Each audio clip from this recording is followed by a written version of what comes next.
We begin with the latest developments on the FBI search and removal of classified documents from former President Donald Trump's Mar-a-Lago home. At this moment, we're just, 3 hours away from the deadline set by a Florida judge for the Justice Department to submit a redacted version of the affidavit used as the basis for the search warrant. CBS News is among media outlets pushing for that document to be unsealed. So Chief Election and Campaign Correspondent Robert Costa is outside the federal courthouse in West Palm Beach with the very latest. Hey, Robert, thanks for joining us again this morning.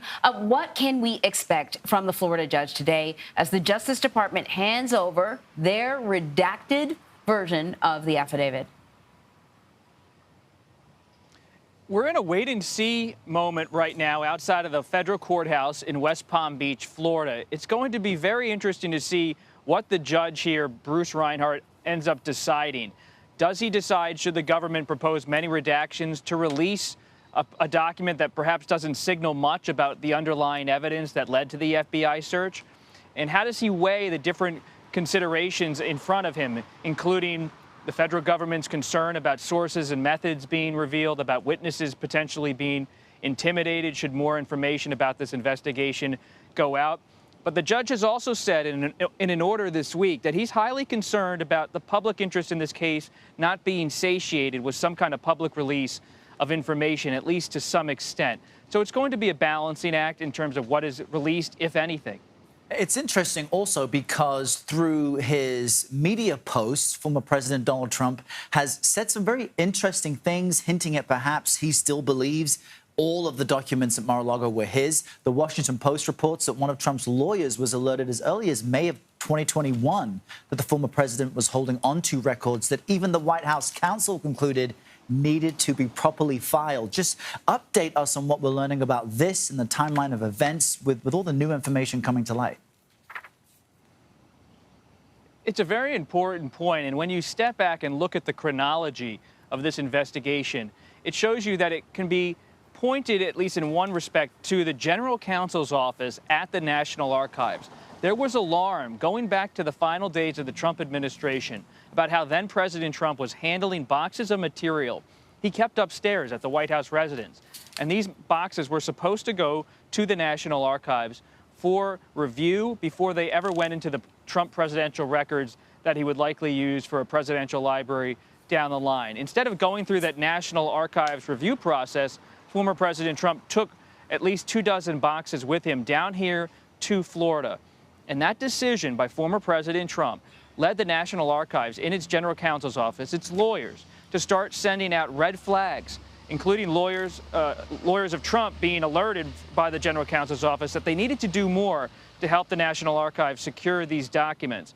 And so what the Washington Post has reported is a May 2021 email about how the National Archives was pushing for these boxes to be returned. And then a year later, they were still in this ongoing dialogue with the Trump lawyers about getting these boxes into the hands of the National Archives. We've reported at CBS News that by May of 2022, the National Archives sent a letter to Trump's lawyers saying, we know that there are classified documents, top secret documents, special access programs documents in these boxes, and we need them. It was an urgent message a year later after the Washington Post reports that May 2021 email was sent.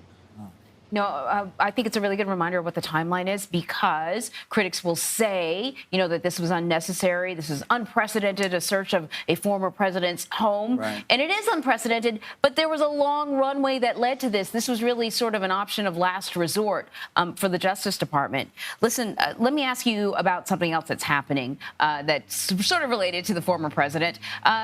His former attorney, Jenna Ellis, is set to testify before a Georgia special grand jury probing Trump's efforts to overturn the 2020 election results in that state. What more can you tell us about this, and why does the grand jury want to hear from her?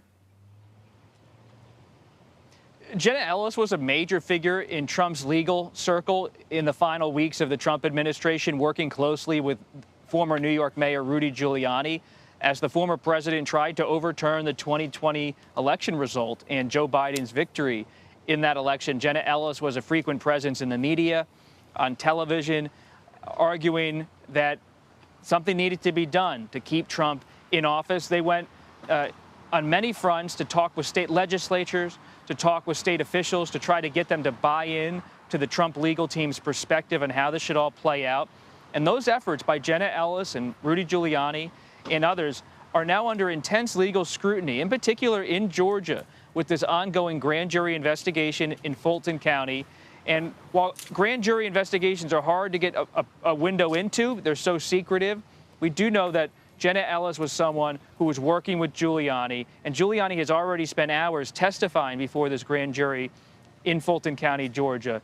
And what they're trying to do is see if there was criminal intent here to perhaps commit fraud, to defraud the United States, to pressure state officials to go against the norms and the law, the rule of law, in terms of how they process the election.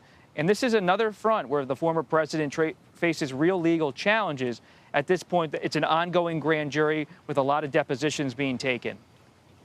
All right, Robert Costa, we will stay connected with you throughout the morning and afternoon. Thank you very much.